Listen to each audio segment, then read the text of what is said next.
아시아타임즈는 국토위 국민의힘 간사와 부동산 시장 정상화특위 위원장, 선대본에서 역할을 맡고 있는 송석준 국회의원을 인터뷰했습니다.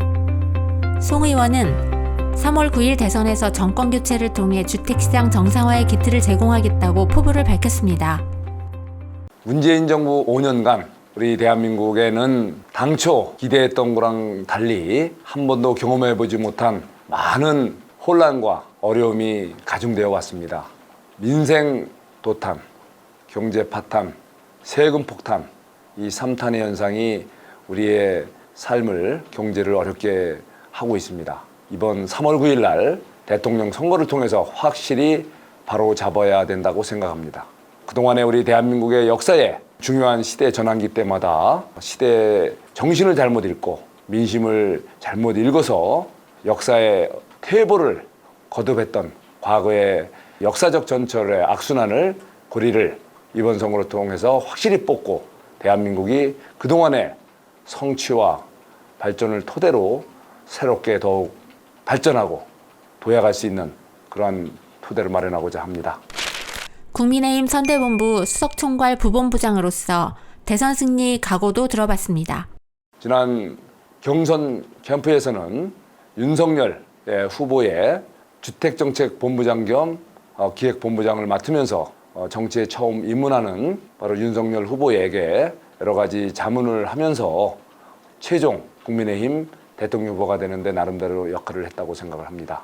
현재는 국민의힘 대통령 선거대책본부의 직능총괄본부의 수석 부본부장으로서 윤석열 후보가 국민들로부터 한 표라도 더 얻을 수 있도록 우리 각종 직능단체 그리고 국민들에게 보다 가까이 다가가서 우리가 승리할 수 있는 토대를 마련하는 데 최선을 다하고 있습니다.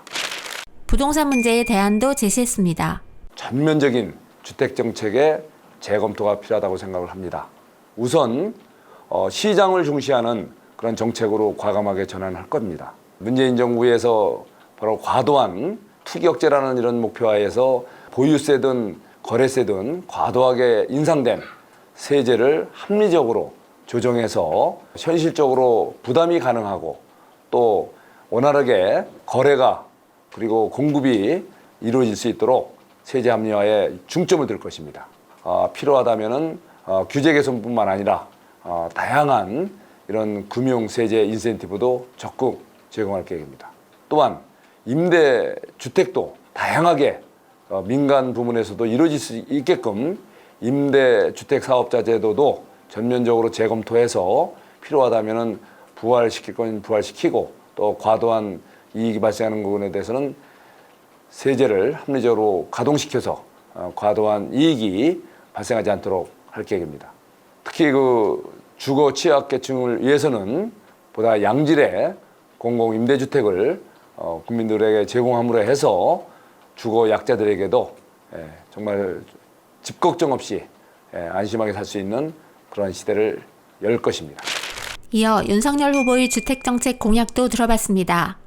윤석열 후보의 주택정책의 새로운 메뉴가 두 가지 있습니다. 하나는 청년 원가주택입니다.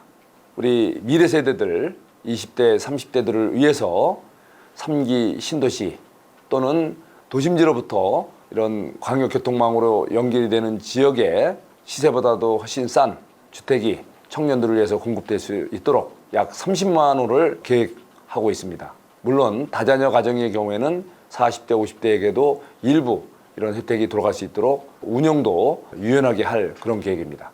주로 역세권 지역, 재건축 지역이라든가 재개발 지역에서 용적률을 상향시켜주는 대신에 제공받는 그러한 여유분을 갖고서 생애 첫 집 마련하는 분들에게 시중보다 훨씬 싼 가격에 약 20만 호를 공급할 계획입니다. 또한 국공유지를 또 입체 개발해서 염가에 주택이 생애 첫 집을 마련하고자 하는 분에게 또 원활하게 공급될 수 있도록 할 계획입니다. 바로 이런 주택은 또 다시 환매해서 또 유사한 수요 계층들에게 원활하게 선순환될 수 있도록 또 운영할 계획입니다. 송 의원은 통일 대한민국의 교통중심도시 이천시를 위한 교통망 확충에 각고의 노력을 기울이고 있는데요.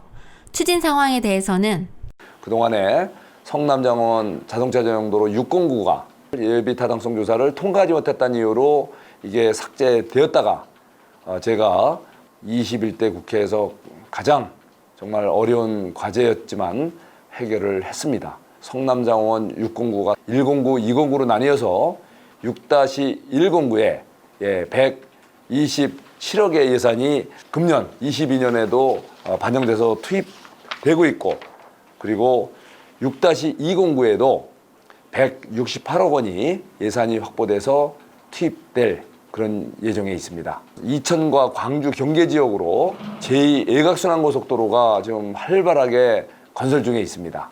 특히 이천 오산선은 금년 중에 이제 개통을 하게 됩니다. 또 바로 이천에서 지금 양평선 또 활발하게 건설 중에 있습니다. 이천 지역은 정자망의 고속도로망의 중심에 위치하게 됩니다. 또한 이천은 철도의 중심 도시로서의 의상을 확보해 가고 있습니다.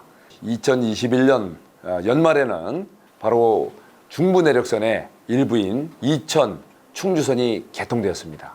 이렇게 됨으로 해서 이천에서 경강선 동서축과 중부 내력선 남북축이 만나면서 철도의 십자망 시대를 맞고 있습니다. 수서에서 이천까지 고속철도가 연결이 되고, 지금 이천에서 충주까지 개통된 그 고속철도가 장차로는 문경, 김천, 거제로까지 연결돼서 서울에서 남해까지 고속철도로 연결되는 시대가 열릴 것입니다.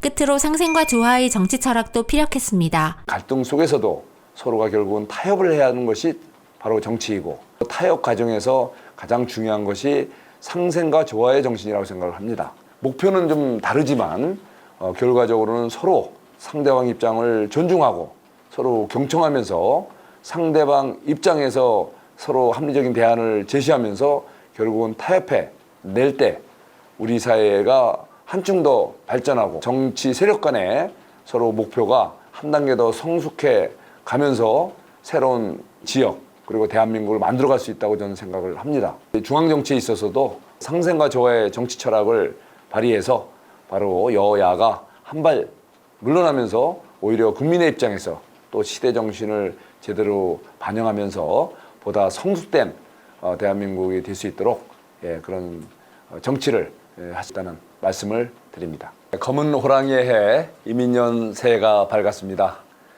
시민 여러분, 새해 복 많이 받으십시오. 이상 아시아타임즈 신선영입니다.